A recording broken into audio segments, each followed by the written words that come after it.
सकाळचे 10 वाजतात. बुलेटिनची सुरुवात एका अतिशय महत्त्वाच्या बातमीने करतोय.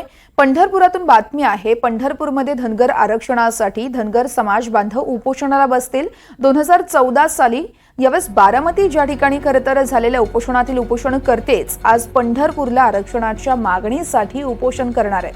भाजप सरकारने आम्हाला आरक्षण द्यावं, अन्यथा येत्या निवडणुकीत त्यांचा राजकीय नायनाट होईल असा इशारा धनगर समाज बांधवांनी दिलाय. आज सकाळी 11 वाजता विठ्ठल मंदिरात प्रदक्षिणा मारली जाईल आणि त्यानंतर धनगर समाज बांधव हे उपोषणाला बसतील. धनगर समाजाचे हजारो लाखो लोक या ठिकाणी एकत्रित येऊन टिळक स्मारक मंदिरापासून पांडुरंगाला प्रदक्षिणा करून धनगर एसटी आरक्षणाची अंमलबजावणी सरकारनं तातडीनं करावं म्हणून आमरण उपोषणाला लाखो युवक त्या ठिकाणी बसणार आहेत.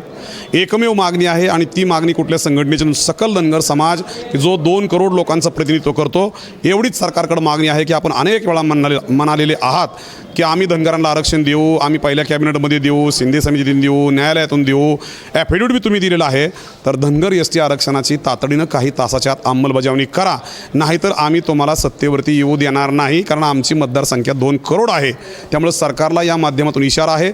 उद्या आम्ही शिवाजीराजांच्या पुतळ्याला त्याचं नमन करून पांडुरंगाची प्रदक्षिणा करून पुन्हा त्या ठिकाणी येऊन एक विराट सभा होईल आणि त्या ठिकाणी धनगरांच्या युवकांचं शेकडोच्या संख्येनं उपोषण आंदोलन सुरू होईल.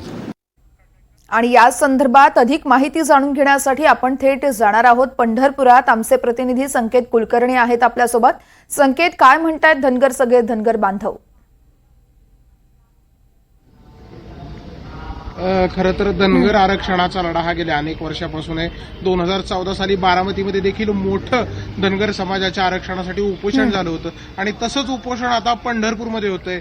2014 साली बारामतीमध्ये जे उपोषणकर्ते होते त्यातीलच काही उपोषणकर्ते आजही पंढरपुरात उपोषणाला बसणार आहेत. साधारण 100हून अधिक लोकांनी उपोषणाची पंढरपुरात तयारी दर्शवली आहे. मात्र यामध्ये 11 वाजता मोर्चाच्या अगोदर धनगर समाजाची एक महत्वपूर्ण बैठक होईल आणि या बैठकीमध्ये काही ठराविक नावे जी आहेत लोकांची, साधारण 5 किंवा 11 लोकांची अंतिम नावं ही उपोषणासाठी असतील आणि इतर लोकांचं, इतर धनगर समाज बांधवांचं देखील त्यांच्यासोबत उपोषण हे आज पंढरपुरात सुरू होईल. साधारणपणे आरक्षणाच्या या मागणीसाठीची पूर्ण तयारी आज उपोषणाची पंढरपुरात झालेली आहे. आपल्यासोबत धनगर समाज बांधव आहेत. खरं तर आपण त्यांच्याशी संपर्क साधू.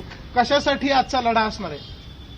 गेल्या 50-60 वर्षापासून अनेक सरकार या राज्यामध्ये आली आणि गेली, परंतु धनगर समाजाचं जे डॉक्टर बाबासाहेब आंबेडकरांनी आम्हाला घटनेमध्ये दिलेलं आरक्षण आज तागायत आमच्या समाज बांधवांना मिळालेलं नाही.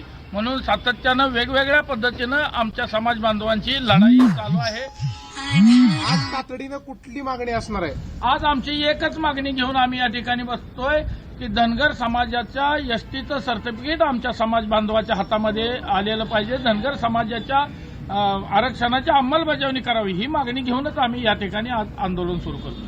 खरं तर आरक्षणाचं सर्टिफिकेट, थेट प्रमाणपत्र मिळावं या मागणीसाठी खरं तर आजचं उपोषण सुरू होतंय. त्यामुळे या आंदोलनाची जी धग आहे ही मोठ्या प्रमाणावर पुढच्या काळात होताना दिसणार आहे. वर्षा, निश्चितच त्यामुळे आता उपोषणाची दखल सरकारकडून घेतली जाते का ते बघावं लागेल.